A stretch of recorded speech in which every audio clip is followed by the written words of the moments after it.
thanks so much to the organizers of this marvelous summer school. I'm absolutely in love with this thing called the Dolomites, and stone is so beautiful, and I hope to come back one time again. This is a very different part of the world. It's another place that I've been lucky enough to get to. It's an Armored Desert, and this is a very big sand dune. It's probably one of the biggest sand dunes on the planet Earth. It's called Dune 45. Yeah. And all it depicts for me is a long journey. So what I'm going to actually tell you is a long and a tortuous journey where we try to make methods for looking at parts of cells. Now, you've got to understand that I'm a physicist by training, and so biology still scares me. You know, I learned a little bit because I work with many very fine biologists, and I bring something to the party, I suppose. So they tell me and they instruct me a lot, so I've learned a bit. But you know, when you think about it, the way I look upon it is, you know, people are talking about proteomes of 20,000 proteins and that sort of thing. But you know, it's all in a little object that's maybe a thousandth of an inch across. And the organization, the self-organization in that system is sort of like, you know, taking New York City and putting it into this thousandth of an inch with all these players. And so trying to understand how that works is going to be the work of our great-grandchildren, I believe. So let me tell you a little bit about this. It's a strange world for me. This is another part of the world that I visited, and it's called the Kimberley. It's the most remote part of Australia. They call it the last frontier in Australia, and Australia is a pretty wild place to begin with. Do you know what those objects are? You know those things that are standing up? Antis? Yeah, yes, I think somebody did. Oh, those are termite mounds, and or strange objects, but nothing quite as strange as what we're going to talk about now. I many years ago began a bit of work with a friend of mine, Mike Rout, who's a very fine cell biologist, and he was a young guy. Now we're not so young anymore when we're studying this still together many years later. And I'll use it to sort of demonstrate the kinds of techniques that we've got involved with and that we've tried to develop a little bit.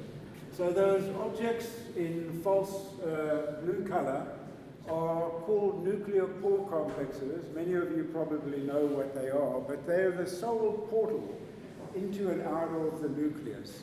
You know, all information, all biochemical flow goes through these systems, and it lets the right things in and keeps the right and wrong things out. So it's a gate, and it's a selective gate that has to gate literally thousands of different objects. And our sort of task, what Mike and I set ourselves, was to figure out how this thing worked. And it was a big object. It's about 1,000 angstroms across. So it's about 100 nanometers across and maybe 50 nanometers wide. And let me tell you some biochemistry. This is, I promise you, the only biochemistry that you'll hear.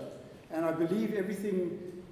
You know, you can think of this as the beginning of the party tonight, and everything's just going to get better from here onward.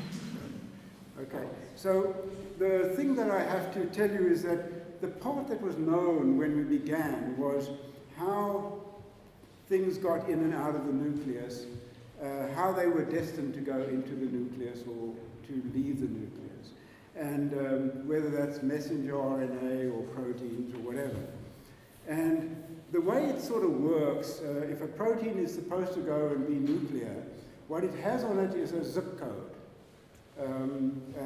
Just a little bit of amino acid sequence.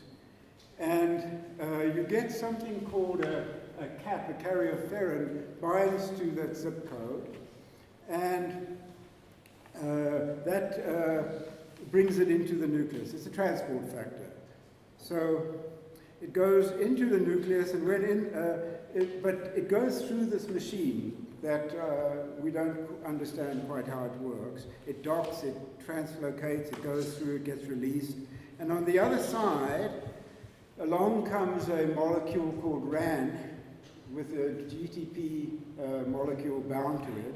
And when that molecule associates with this import pair, it releases a cargo. So that's how things get in. And things get out by a very similar method, and there's some energy involved, and I won't go into it. What I'm really interested in is how this thing works. So the way we set about it is we do what all of you do in proteomics these days. We ask, what are the pieces? What's the parts list?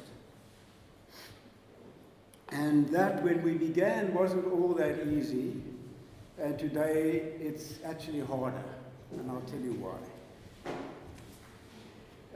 I think it's practically harder. And that's, then we ask how it's put together, and that's going to be the topic of my talk.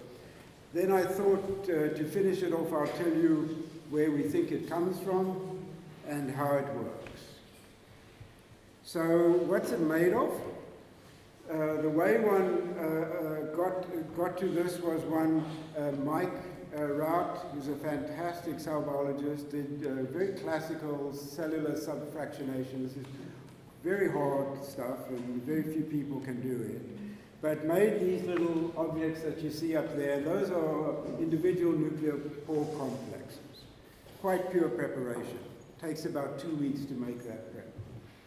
And then he subjected it to electron cryomicroscopy. This was in the early days with a man called Chris Akey up in Boston. And what they could see from it was a symmetrical structure, an 8-fold symmetrical structure. It looked like a flower. They got a little bit of a look at how it looks. Then we started working on the proteomics of it, and we separated this purified mixture in many different ways. And yeah, I'm just showing you very small, is one kind of two-dimensional method that we use. In the first dimension, we use hydroxyapatite and then STS page on the fractions, because it wasn't very lossy, so it was a good procedure. And then we went and we cut out each of those bands, hundreds of bands, and we identified each of the proteins in each band. And that's where our problems began, you see, because to this day, one of the hardest things to do in proteomics is to figure out what belongs to your machine, or your complex, or your pathway, whatever it is. And that's really, really quite hard, and it takes a lot of work. And why I say it was easier for us than would be for you today is because we were able to identify, I think, 300 proteins in our separation. I dare say today with the machines and the dynamic range you have, you would do 5,000 proteins, and then you would have the problem of figuring out which of those 5,000 belongs to your machine. We only had to do the job with 300. But the way we did it was, this is all in budding yeast, which is quite genetically tractable. And we basically took each protein and we genomically tagged it. We went to the genome and we replaced the protein, completely replaced it in haploid cells with the same protein but with a tag. And generally we put the tag at the carboxy terminus. And we found just from experience that mostly this tag didn't seem to produce any adverse phenotypes. And so it seemed to be okay. And then we used the tag to watch where the protein went and which of them went to the periphery of the nucleus and made little spots in our immunofluorescence work and so on. And out of the hundreds of proteins, the great surprise that we got, this was an enormous surprise because the person who got me to work with Mike was Günter Blobel, who had been studying this for a while, and I asked him how many proteins he thought were involved. And he said, look, this thing is 20 times bigger than a ribosome, more massive than a ribosome, and the ribosome is 80 proteins. He said it could be thousands, and he scared me, I didn't know. So we really didn't know, but the nice finding was that it was actually not that complicated. It had 30 parts. Now how those 30 subunits, 30 different proteins, how those 30 proteins could make an object that weighs 50 megadaltons is another story. So then, once we had these tagged strains of yeast, each one tagged on a different one of these 30 players, we could do many kinds of tests. And one of them was immunoelectron microscopy, where we just looked, which side, with gold particles, which side the proteins were on, where they go, basically. And then we used at the time to get the stoichiometry quantitative Western blotting, which I should tell you is very, very difficult and is not that accurate. But that's what we did. And in the end, we got a catalogue of 30 proteins. And Mike just wanted to keep on going. And one night I said to him, stop, Mike. We go no further. This is how many proteins we're going to find. And if somebody else finds another one, good for them. And to a large extent, we were okay. We found them. And then once one had 130 proteins, we started to characterize them. This is a solubility test, so we found that 3 looked like integral membrane proteins. These ones in yellow here had very strange characteristics. They had repeat sequences that were where you had FG, I'll show you. Things like this, where you had FSFG and then something like that, and it just kept on going. There's a hydropathy plot where you just see the repeats. And you would have 50 kilodaltons of these crazy repeats that you could find nowhere else in nature as far as we could tell. So that seemed to be a big part of the story. They're called FG nups, very repetitive, intrinsically disordered as far as one could tell, and we've studied them much more now with NMR and so on. They indeed seem to be that way. They lined the pathway, which we didn't know the shape of very well, but they lined the pathway, and most importantly, they were the place that these transport factors, these docking sites, where the proteins would, the transport factors would take things in and out of the nucleus. And just to show you the flavors, there are many flavors of these FG repeats, and the details of which transport factors bind to which and how this all works is as muddy as it's ever been, actually. It all looks as if one ought to be able to interpret it, but there's still a tremendous amount of work to be done there. But what one does know is that the transport factors are generally helices that go back and forth on one another and slowly turn like this. And between the helices are little docking sites where the F of the FG repeats kind of go in. And they're not very strong binders, but they go in and go out, and there's hundreds of FG repeats like this in that pathway. And there's the transport factors, the transport factors bind to these things and unbind in some very interesting way. We'll talk in a moment. So at this point we knew what it was made of, and then we asked how it's put together. And as I said, we did immuno-EM, this little gold particles, easy to say but hard to do, because we took each one of those strains of yeast, and then the strain, each strain had a protein A at the end of the molecule, and we could take IgG on little gold beads and bind it, and we could see where that was binding, and there's little dots there you can see are gold particles on one side or the other side of the nuclear envelope. And that's a nuclear pore complex up there. And then if you do this for 10,000 gold particles, which again is easy to say and hard to do, you get a bit of a pattern. And what we could see from this pattern is most of them were symmetrically disposed. So this is the nuclear envelope in purple over here. And this was the nuclear pore complex in the middle. You would find a couple that were only on one side, like those two red ones up there and these two bluish ones down here. But most of them were symmetric. They were on both sides.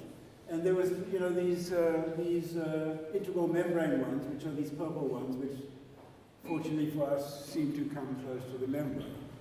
So this is our initial look at it.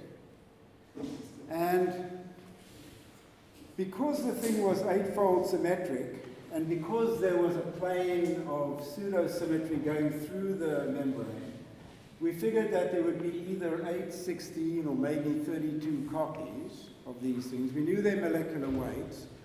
And from Mike's hard job of doing quantitative Western blotting, we got rough numbers for these, and then we multiplied them all together, and the molecular weight came out at 44 million Daltons, which was comfortably close to what the measurement from electron microscopy volumes would give us. So that was all good. Then the next step is we took these tagged proteins and we started pulling out subcomplexes. So here we pulled out a subcomplex where the tagged protein was something called NIC96, which we could identify from the gel by mass spectrometry. And it came out with 3 friends, and now, oh, this thing is a fantastic fiction. It was just an imagination, actually. But we knew that these 4 things were close to one another. That's what you could say. And then began an odyssey through affinity purification of subcomplexes from the nuclear pore, which I can show you in very few slides. But I can tell you it was a long process, because every time you do an affinity isolation, if you want to do it cleanly, you have to optimize conditions, and it's very, very hard. And I'm actually going to say a little bit more about that later. And so we did a lot of that. We did many. We pulled out under different stringencies, and we kept on going. And, you know, I always say, you just don't know how much blood there was on the floor from this. This was hard. And to show you how that helps you, you see here's a 7-member subcomplex, and we've isolated the different members under different stringencies. So this one here, NUP85, comes out with, say, 1. So we know those are all proximal. And NUP84 comes up with NUP145C. And then these bigger complexes contain more. So you can begin to get an idea of who's hanging out with who. And we did that a lot, and it was very time-consuming and very hard. Hundreds of pullouts like that, thousands of bands identified by old-style mass spectrometry. And from it, we actually found 75 what we would call composites. We couldn't even say that when we do a pullout, you know, that's a complex. We don't know that. We know that the thing we're pulling out is there, but it could be many complexes coming out at the same time. And we got a little matrix like this of the 30 proteins versus the 30 proteins and who's coming out with who. And then we went to our comrade Andre Sali, who's a terrific computational biologist. And he had a program that he had made many, many years before called Modeler. And Modeler is basically for modeling proteins. So if you want to model a protein, one way of doing it, for example, is to get NMR data. And the NMR data tells you something about the proximity of different atoms in that protein with respect to one another. And you get as much information as you can. And then you put that in as a restraint. And you let the atoms swim around, but then you restrain them with the knowledge that some are closer to others. And you minimize the energy of the system in a manner of speaking. Well, we just made a scale change, and instead of looking at atoms, we considered proteins and did the same idea with the proximity analysis, like I told you. And at the time, we just estimated the shapes from sedimentation analysis because we didn't have any crystallography data. We defined these spatial restraints from all those pullouts I showed you. And then we randomized the positions and let them reform and shook them around a little bit and let them reform and so on. And you know, if you do that hundreds of thousands of times, you hope that you've looked at enough space to be getting reasonably representative models of what could be. And then you go to those models and you find the ones that fulfill all the restraints that you've put in, where there's no violations. That's the idea. You never have enough restraints in this business, but you do what you can, and you hope to not violate. So, for example, you know, if a model comes out, you can think of these things as proteins on little springs. And if this protein is supposed to be close to this protein, well, the spring is in tension. But if in your model it comes out on the other side, that has to give the spring a big pull, and that's a lot of energy, and that's a bad thing. You sort of get the idea. So what we did was we did that like this. This is just happening in the computer. And we do that hundreds of thousands of times. And we find let's say, the 1,000 best models where there's minimal violations. And then we take those models and we superimpose them and get a probability distribution of each protein. And so now you've got a little probability distribution. This now was, in fact, the first time that anybody could even get a rough imagination of the nuclear polar complex. And so it's very low resolution. It's several nanometers, and the probability distributions. However, we saw patterns, and amazing patterns, that were quite useful in understanding this, the construction of this device. Here's I'll show you that original information. So we found the membrane-spanning proteins were at the periphery, like we had expected, and they hung out together.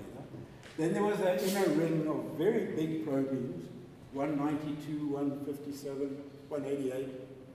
And there were two rings next to one another.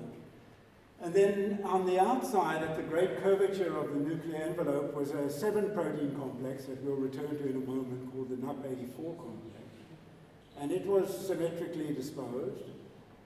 And then in between it all was proteins that linked this whole thing together. And then plugged into this whole business were these little green guys, which is little modules, which then connected to all those repeat proteins that were intrinsically disordered. And we made them like a fur out of this, you know, because we didn't know much about it. So that was more or less the structure. And then our next step is we wanted to see, okay, so now we've got a very blurred look at this thing, and we can see how it's organized, and I'll say something about it. It wasn't nothing, but we wanted to get what everybody wants is atomic structure. So the question is, how do you do it? So this was what we had from our crude analysis of the NUP84 complex. As I say, it's a 7-membered complex. And so what we did next was also very hard. This is the work largely of Javi Fernandez Martinez, and where he systematically, domain by domain, took out one domain at a time and repeated the experiments. We then looked what hung together, and if something fell off, we figured that was connecting to that particular domain. And I can't tell you how skilled a job Javi did and how difficult that was to do. So here's a little bit of that data where you see we're cutting off bits and pieces of these proteins and then we're doing pull-outs. Very classical. And from that we're beginning to get a little bit of connectivity data. But it's now no longer a protein-protein sort of interactome, but a domain interactor. And then what we did was we did EM morphology mapping, nothing fancy. And but still you have to take care, and you knock out bits and you see where pieces are and all that.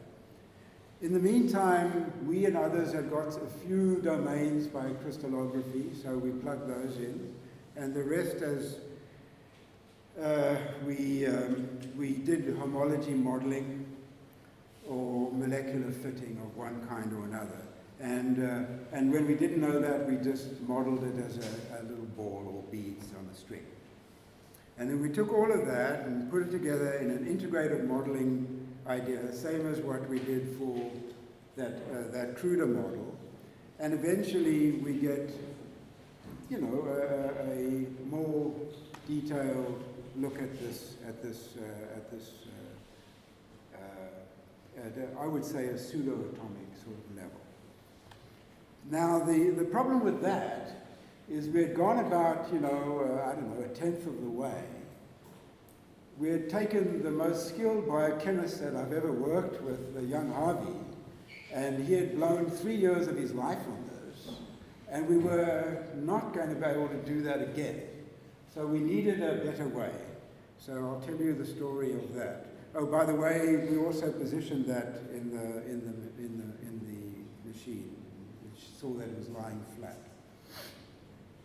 So we have this information, but the question is, you know, is there a quicker way than 3 years of super skilled biochemistry? And along at that time was several people, Rudy Abersold was doing, in his lab, were doing super work, and Rapsilber and others were all showing that cross-linking looked awfully promising. So we wondered whether that might, in fact, speed up our job. So we started, you know, just doing the standard sort of things. We're using lysine cross-links. These are things that when you go from alpha carbon to alpha carbon are about 30 angstroms apart. So it's not highly defining, but the idea is if you have enough of these restraints, you might be able to do something. So this was our very first go, and as we became a bit more skilled at it, we got more crosslinks, and then we started using, instead of a lysine crosslink, we used a lysine carboxylic acid crosslink, and that added to it.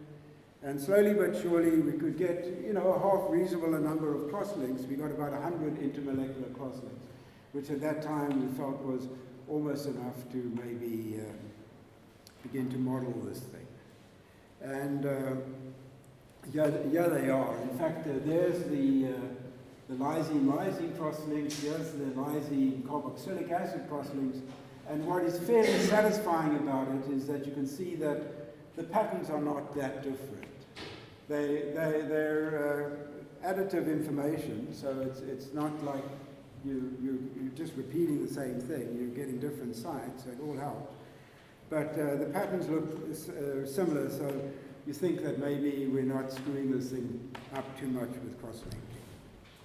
But I can tell you that you probably learned about this during the week, that cross-linking is a complicated business. And I think Albert said it very nicely, that when you take 20,000, you know, when you take a bunch of proteins and a bunch of peptides from a protein and try to match that with another bunch of peptides from another protein, the combinatorial explosion gets terrible. And it's not very easy to do. So what one has to do is ensure that the data is good.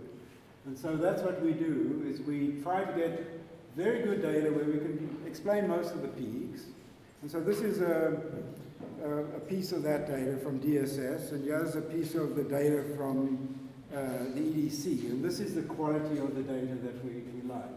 And these are taken on these new Orbitrap machines that give pretty high resolution and quite reasonable fragmentation. But in the end, you know, we use programs, it doesn't matter too much, that talk about FDRs, and I think these things are largely fiction. Because the background down at 0.1% where the cross-linking is crazy, and you should look at what that background it is, nothing like people think it is. And so it's odd stuff, and you can't model it very easily. And so Basically, in the end, what we do is we have some kind of cutoff from the programs we use, and then we just go through it by hand. And we're terribly stringent. We say each side has to have more than 5 amino acids. When we got this thing calibrated right, we should be within maybe 2 ppm. It's got to have fragmentation almost fully, very representative. We can't have unexplained peaks. It goes on and on. And by the time you do all that, you throw out some data and people argue with us, but we still like to do that. And in the end, you then go to parts of the complex that maybe or have been crystallized, and you can then, in those cases, check how it goes. And here's if it was just randomly everything connected together. And there is what we actually find in blue from the DSS.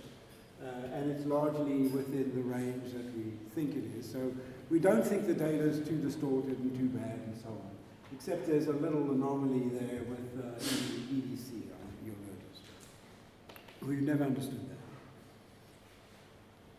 that. Okay, so then the next question we asked is, we can get all this data, and maybe if we work hard, we'll be able to do better and better. But how much data do we actually need? And so we took the simplest system. We take 2 rigid bodies. These were things that had been crystallized in the NUP84 complex, and those parts were crystallized. And then we asked, there's so many different ways of orienting them. How many crosslinks do we need between those 2 objects to really tie it down as well as we could?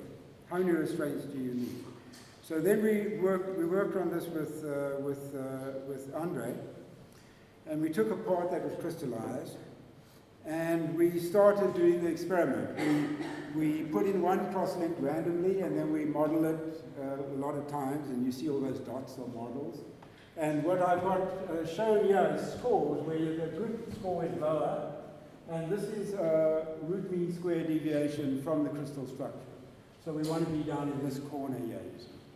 And then we put in 2, and we put in 3, and you see now there's some scores here, and there's some that are in a reasonable place in RMSD. And then we keep on adding. We added 4 and 5. And now you're beginning to see a little patch of something that's promising. So we believe that by the time you get to sort of 4 or 5, in this particular system anyway, that you're beginning to tie down the objects, as long as they're rigid. And so this shows you the same data as a function of DSS, lysine crosslinks, how many you need. And at about 5, you get down to 7 angstroms. And then actually, as you add more and more, we don't seem to get better resolution, and that's still, we scratch our heads about that. But that's what we get.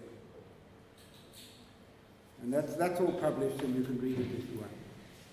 Challenges that remain. I mean, really hard things that, and I want to spend the rest of the talk talking about the challenges.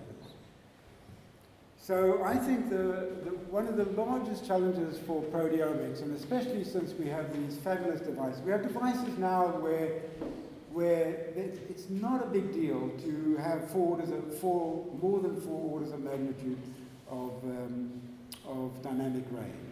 And it's an easy thing, it slips out of the mouth beautifully, 4 orders of magnitude. But what does it mean? It means that if you have something that's at 0.01%, or, you see it beautifully. So you see little amounts of things, and then there's this issue of stoichiometry, which I could spend a whole lecture on, and I'm not going to. Don't get scared. And then there's the whole business of the fact that we are absolutely looking under the street lamp all the time. We do these beautiful pullouts that I showed you, but fortunately most of that stuff I showed you was very stable interactions. But virtually every enzyme-substrate interaction is not that way. And many of the signaling pathways are things that are not terribly stable at all. And so we're looking at some fraction of the interactome, and we desperately need ways of capturing the rest of it, the weak and the transient. And then finally I want to mention something that I call the degrees of separation problem. You all know those, this famous book and mathematics on 6 degrees of separation, that everybody on the planet Earth, you are connected to by less than 6 degrees to an Eskimo. You know, it really works that way. It's to do with, you know, the scientific community. We're only separated by half a degree of freedom or something, you know, well, 1 or 2 degrees of freedom. But weak, you know, there's these weak links that connect you to the rest of it. And it's similar in a cell. You know, you tag a protein and it comes out with 3 comrades, but they are part of a complex or something, and the complexes, you know, they can be abundant complexes like chaperones and so on that interact with a lot of things, and they interact with stuff. And as soon as you have a device with a bit of dynamic range, you know, you might do the cleanest pull-out you can think of doing, but you're pulling out half the cell if you really want to look at it. So that's, I call the degrees of separation. And you want to know who's hanging out with who's proximal and who's a little bit further away from the action. So we've been developing tools to try to get at some of this. And one of the challenges are, you know, labeling, because the faster you work, the better things get, the less things fall apart. You want to get at this material of interest, and to get at the materials of interest, our feeling is that a rather good thing to do is to break it into sizes that are not much bigger than the complexes themselves, and then there's almost no extraction required. Because the longer and the harsher the extractions are, the more violence you're doing to the biological system. And finally, you want to capture. And you want to capture these things as fast as you can, in my opinion, because the slower you capture, the more they fall apart. So I'll just say something about these various things. Oh, so one of the things that we're doing is making better capture reagents. And it's a long story, and I won't tell it. It's been written down in the magazine. We have found that a certain kind of antibody called a nanobody, a single chain. This is my friend Mike, and that's his standard IgG. And this is camelid, and like a llama or so on. And they have a single chain up there. And if you just chop that guy off, that's the action, that's the part that binds. It's a little thing, it's 15 kilodaltons long, and you can make it in bacteria, and once you've got the sequence, you've got everything you need. So we found a very fast way of doing this with mass spectrometry and fast sequencing, and it works pretty well, and I say it's written down so you can read about it. But that allowed us to make things like GFP nanobodies, a whole school of them, maybe 25, some very high affinity ones, and they're now pull-outs of these guys, and you can see that they all work differently. So we find the ones that are working well. And look at the signal to noise. And you see the signal to noise correlates pretty nicely with the KD. To do good pullouts, good signal to noise, because these protein complexes are low abundance, you need very high affinities. So you need a nanomolar affinities, and so that's in fact what this, having a bunch of these things allows us to show. And so the lesson is, one you no doubt expect is if you have high affinity reagents, your experiments work really well. And then we looked at the binding of these things, these nanobodies to GFP, and we used NMR and showed that it bind in different places, the different ones. And so what we did, for example, is just, and we got some crystallography data, but we basically just took two that bound on different sides of a GFP, joined them together with a linker, and then you get, and each of them to start with was nanomolar, and then this kind of lobster claw is picomolar affinity, very nice. And then if you use that to do pull-outs with, in 5 minutes you can get most of a pull-out finished. So, you know, that's really what we're trying to do. But I've got to say, 5 minutes is better than an hour, is better than overnight. But 5 minutes for something that doesn't have much affinity, you know, micromolar, is still eternity. So the question is, what do you do about that? Well, a student of mine, Roman Sabatin, that's also, yeah, addressed this problem, and I'll tell you about that in a moment. Just let me say something about cryogenic breakage. We like cryogenic breakage because in most lysis you put in heat, you put in energy.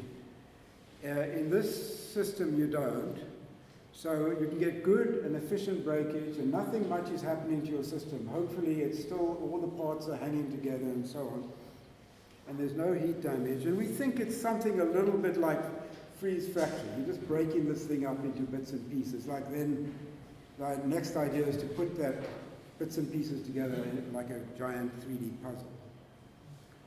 And we're at the moment at a few hundred nanometers, I would say, and we have to come up with tricks, and we're trying pretty hard to get things to break into smaller and smaller pieces. And for this, most recently we've been using liquid liquid nitrogen itself, and that helps things remain suspended and keep on getting smaller. And then I told you about, I showed you those pull-outs, and it took us years to do it. It was so hard to do. So we figured that we better do something about that as well. And so we came up with 96-well screens for screening conditions for affinity isolating materials. Because I defy anybody to know what the appropriate buffer system is to extract and then cleanly isolate a particular protein complex. It's a little bit like the crystallographers. This dawned on them a long time ago that they wouldn't know exactly the buffers that cause crystals to grow. And so you screen it. You try a whole lot of different possibilities and you go for the one that works. Well, we've done the same kind of thing here. We make 96 well plates. We have little systems that can put powder into each of the cryogenic powder into each of these wells, and then we do tests to see which particular buffer systems of a whole lot that we try work the best. And you can see here I've got 3 different pull-outs, and that's a harsh condition, that's a less harsh condition and different condition, and in this case these are all pull-outs of parts of the nuclear core complex. You're putting out virtually the whole thing. So it's quite, but very clean. So this is good, and again, if you want to read about that, that's recently been published. So the question of distinguishing specific from non-specific is pretty hard, and a few years ago, we came up with a partial solution to the problem. And the way we do it is we take one cell and we have a tag protein in it, and let's say that we grow on either light or heavy medium. Then we take the same cell. The only difference is this doesn't have the protein tag, it's untagged. And we grow that in either heavy or light, but the opposite to the other. Then we mix the cells together, 1 to 1, and we cryo-grind them and make sure they're intimately mixed. And then we do mass spectrometry. And you can see that if the tag proteins were light here, when you pull it out, you only get light for the proteins that are associated with it, for the peptides. Then you know that must have been associated with the protein in the cell. It's a good control. If, however, you get 50-50, light heavy, you know either that that's a contaminant or it's exchanged very fast. You can't tell the difference. So we tried that out at the time. This is just one example with the polyepsilon complex. And you can see the 4 members of the complex came out very nicely above the background. And it's very clear, it's like a digital. But as I said, the business of capturing things that are not stable has been hounding us for the longest time. And this is the work of Roman Sabatin in my lab. And what we did was very simple and I think in a way rather unexpected. We did all that frozen blind date stuff and we hope that things are still pretty much intact in the frozen blind date. And then we lyse it either into our normal lysis buffer or we add a little bit of glutaraldehyde. What glutaraldehyde does is it connects lysines to lysines in a pretty permanent way. And so the only difference was that Roman carefully titrated how much he needed, and we used incredibly much less than anybody had thought about using before. We used, I think, 1 glutaraldehyde molecule for every 5 lysines in the cellular. This is a proper cellular milieu. And that means that less than, very few, a small fraction of the lysines gets modified, and very few of those actually makes the connectivity. So it turns out that we're not cross-linking very much. There's probably a little bit of internal cross-linking, but on average we're cross-linking something like 5% of the neighbor. And for the next neighbor, we're not even cross-linking anything. So we shouldn't be holding things together very well, but let me tell you that it holds protein complexes together phenomenally. So this is that 7-membered complex that I showed you before, and there are just coverage, mass spectrometric coverage as a surrogate for how much we're getting out of those 7 members. And you can see that the most labile is not 133 under the conditions that we use, and it's not very well covered. And then we get this strange bedfellow. Then when we add this tiny amount of glutaraldehyde, the first thing that happens is that, and as far as you can tell, when you're doing affinity isolation, you can't see anything. There's so little cross-linking going on. That the NUP84 is coming out, that's the one that we tag, is coming out at the same level. But 133, you see, has just jumped up. Several of them have jumped up. So we're stabilizing it a bit. But beyond this, we pull out all of these, and that's the rest of the nuclear pore complex. And not only do we pull out those, but we pull out these, which are transiently interacting transport factors. So this minute amount of glutaraldehyde is working like magic, and I'll show you in a moment how it's really working. I think this is one way, and we're trying to do that right now. So how much time do I have or not have? What's the story? I can finish here. No. Final slides, please. So basically what we have in our mind from all these little bits and pieces and our stumblings crawling along is what we would like to characterize as a sort of a biochemical multi-scale molecular microscope where we to some extent stabilize things in a cell like I've just told you a moment ago, where we use mass spectrometry for stoichiometry, which still is very hard. I can tell you about that in more detail over a beer.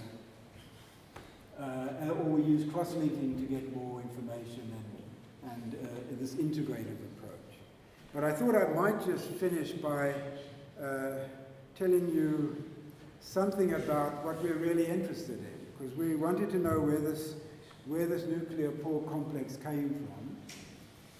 And when we did that ordinary proteomics, where we just identified the thing, the first thing we noticed is when we do when we do predictive secondary structure mapping and so on, we could see that, in fact, there weren't many different folds. There were largely 3 different folds that made up the whole thing. And one was a beta propeller, this man.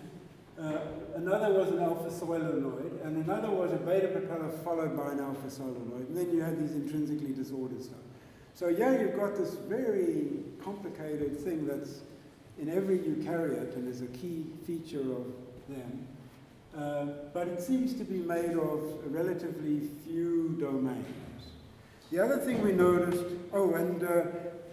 was that the only place that you see that particular combination of beta propeller followed by alpha solenoid and so on are in the Clathrin adaptin complexes and the complexes that package lipids and shape and hold lipids in lipid membranes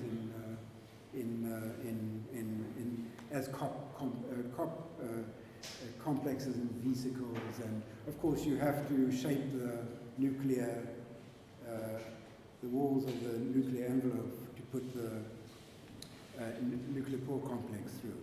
So that, then we also noticed that even from that crude picture that we had, that not only was there an 8-fold symmetry, but there was another symmetry, and it was a 16-fold symmetry, where duplication events had obviously occurred.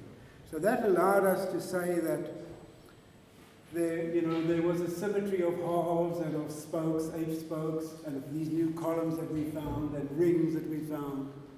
And so it makes you realize that this thing is a hierarchical repetition of modules who are each very similar. So there, it makes you feel that at some point in evolution, this was a much simpler device that evolved through a series of gene duplications and some divergences.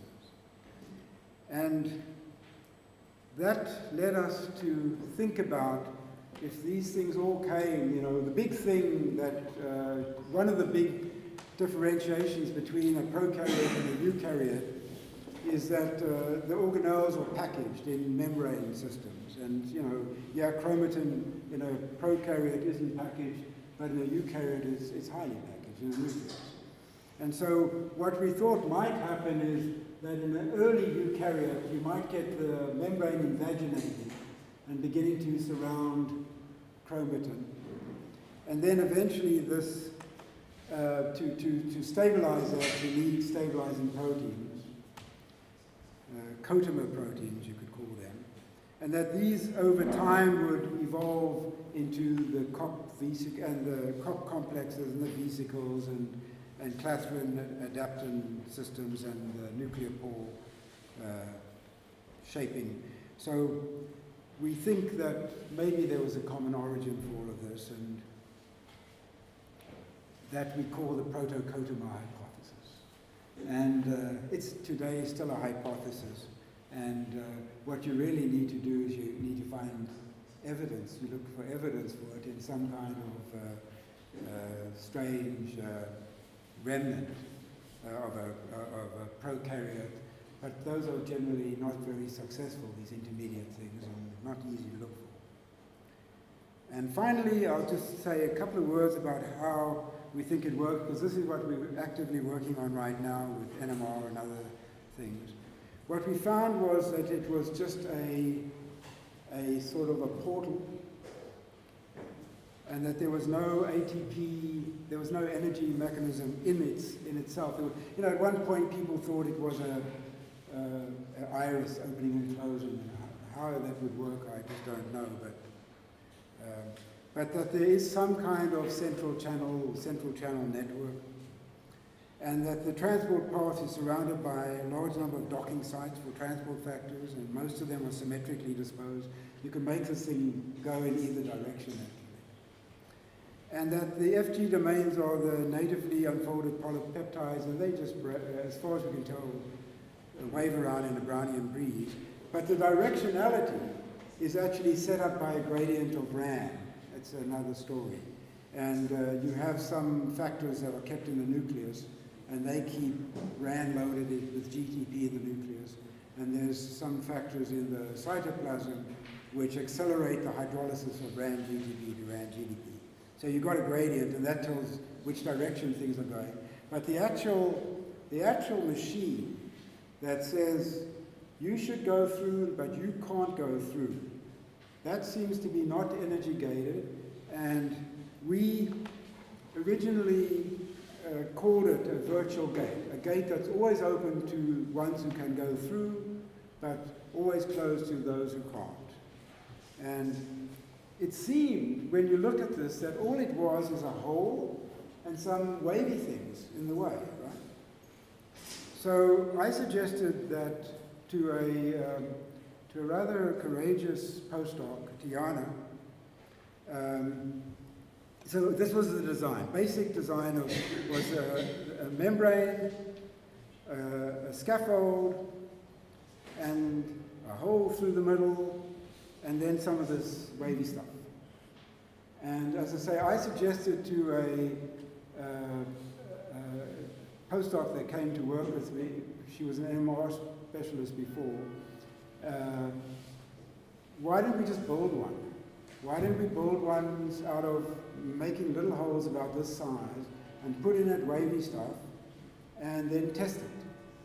And I thought she was going to tell me that I was out of my mind and I should go away and think about an interesting project for her. But she said, she thought about it for a while, and she came back and she said, well, I'll do it. And we asked, the question, is a simple passageway and aligning of it sufficient for selective transport?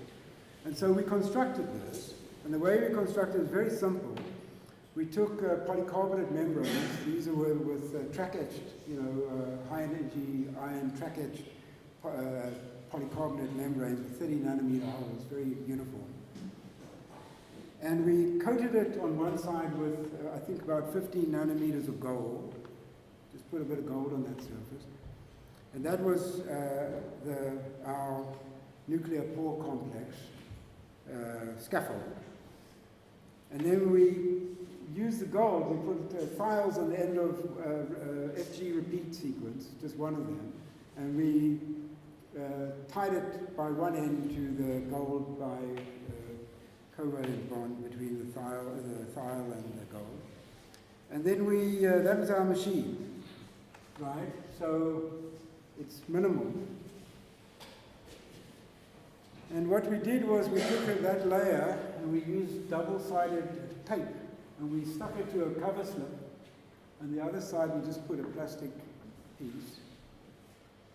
And we put it all together, and we put into the liquid, so completely mixed, typically two different proteins, both the same size, one that we thought would be inert like BSA, and one that was a transport factor, and we gave them different colors for doing confocal microscopy.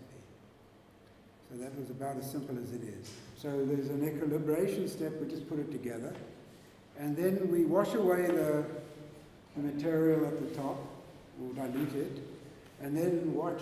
The driving force now is just that one side's more concentrated than the other, and just watch it go through.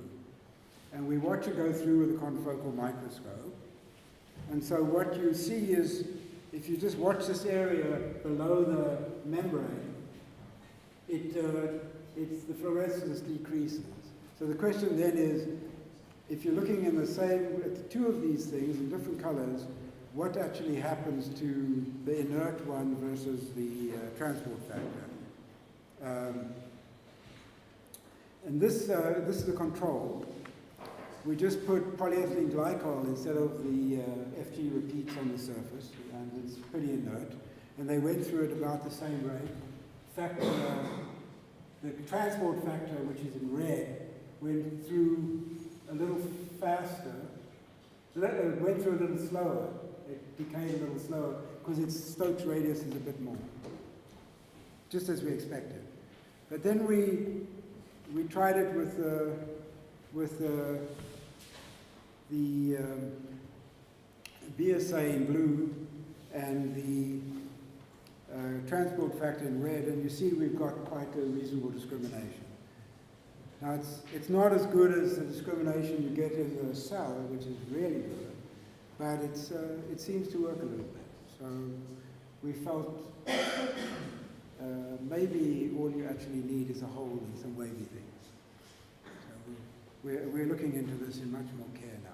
So I think I've almost killed you, and I'm sorry for that, but we're going to party now, so it's okay, all is well. And I just want to end by saying that all of this technology that I've mentioned, I've showed it on yeast and I've showed it on simple things, but it works basically the same on everything we've ever tried. We've worked quite extensively on Trypanosoma brucei, and it's perfect, a parasite, on viruses, on bacteria, on worms and flies and mammalian tissues and mice, and